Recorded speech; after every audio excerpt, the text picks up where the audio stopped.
Last Tuesday, the Amhara Association of America, or AAA, released a new report on gross human rights violations in the context of the war in Ethiopia's Amhara region. The Amhara people have been victims of ethnic-based violence by both state and non-state actors for decades.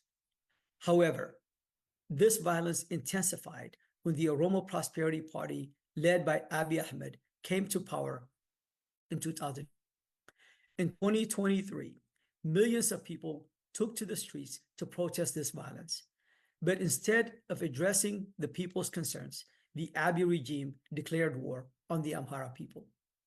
Over the past 16 months, AAA has documented numerous abuses against the Amhara people despite a communications blackout by the regime. AAA believes these human rights violations meet the legal definition of a genocide. One of AAA's core missions is to investigate, document, and report on human rights violations, and to use this evidence to educate stakeholders such as the US government, the African Union, the United Nations, and various human rights organizations, and to push for policy changes that hold perpetrators accountable and seek justice for the victims of the Amhara genocide. AAA's new report covers human rights violations in the 12 months since the state of emergency in Amhara region was announced in early August 2023. The report covered 16 zone and city administrations in the region and in surrounding areas. The report identified trends of abuses such as massacres, conflict-related sexual violence, arbitrary arrests, property destruction, communication restrictions, and internal displacement. During this period, AAA recorded over 3,300 civilian casualties, including 2,600 people killed and 700 injured. The majority of these casualties were accounted for in civilian massacres, of which AAA identified 200. In addition, AAA recorded 53 deadly drone strikes, which accounted for more than 550 civilian casualties. AAA additionally recorded 270 cases of rape, which predominantly victimized young girls and women, and in some cases, young boys and male priests. The report identified perpetrators of these abuses, which included state forces at the federal and regional levels, as well as non-state armed groups.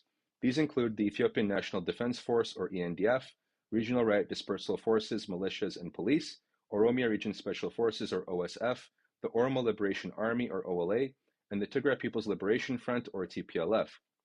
The report also documents that thousands of civilians were profiled and arrested for their Amhara identity and/or political views. AAA identified several waves of mass arrests since the state of emergency was announced. However, mass arrests also preceded this period, including in early April 2023, when large-scale anti-regime protests took place in Amhara region, and prior to that in May of 2022.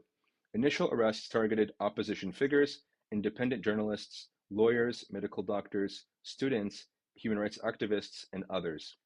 Identity-based arrests were also documented in the northern Amhara areas of Raya and Alemt, where TPLF, in collusion with federal forces, profiled residents suspected of opposing the Tigray settler administration, which was imposed by force starting from April 2024. Lastly, identity-based arrests were documented in various parts of Oromia region by the OSF and ENDF, often following periods of genocidal violence against Amhara communities by these groups, as well as by the OLA. AAA's report has uncovered widespread identity-based attacks against Amhara civilians.